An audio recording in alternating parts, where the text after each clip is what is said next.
today again we are going to discuss verbs. In my first lecture, I told you about some of the rules, and these are the next rules. The verbs like avoid, dislike, insist, help, remember, persist, prevent, stop, succeed are followed by a gerund form. Gerund form क्या होती है? ing form. After them.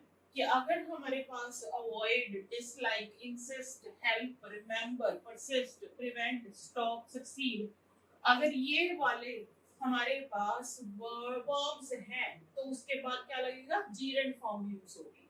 For example, she insisted, ये insisted लगा on going with him to Shimla.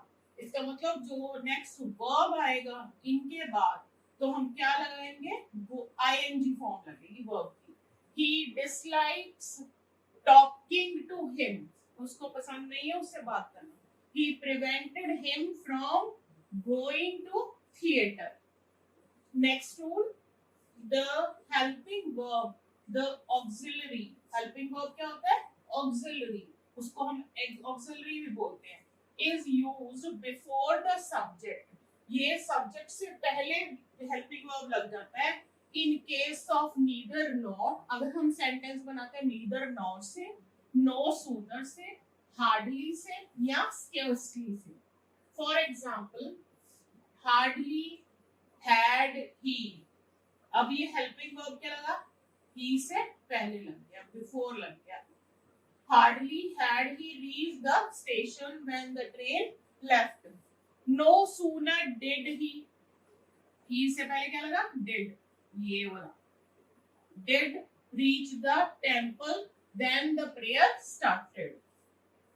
Next rule is when the two nouns are connected by. अगर दो nouns हैं वो as well as करके, besides, like, together with, in addition to, इनसे जुड़ा हुआ है. मान लो कोई भी हमने दो नाउन्स की बात कर रहे हैं, उनको एज वेल एज से जोड़ रहे हैं, बिसाइड से, लाइक से, टुगेदर विद से या इन एडिशन टू.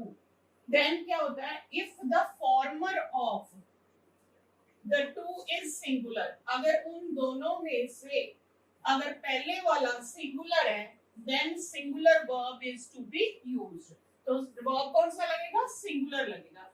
जैसे the doctor as well as the supporting staff has. अब ये किसके साथ अग्री हुआ है? इसके साथ. Has gone on leave.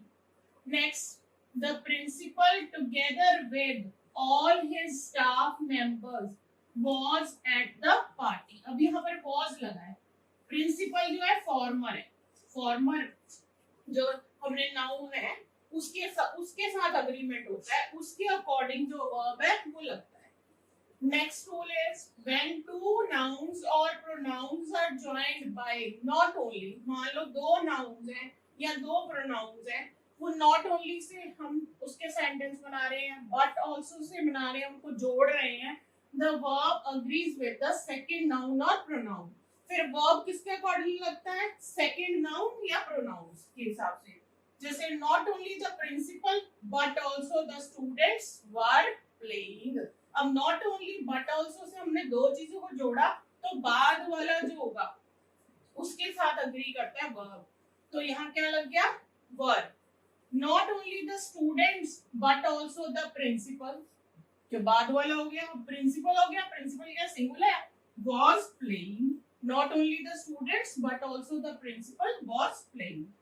Next rule is if the wish is to be expressed with words.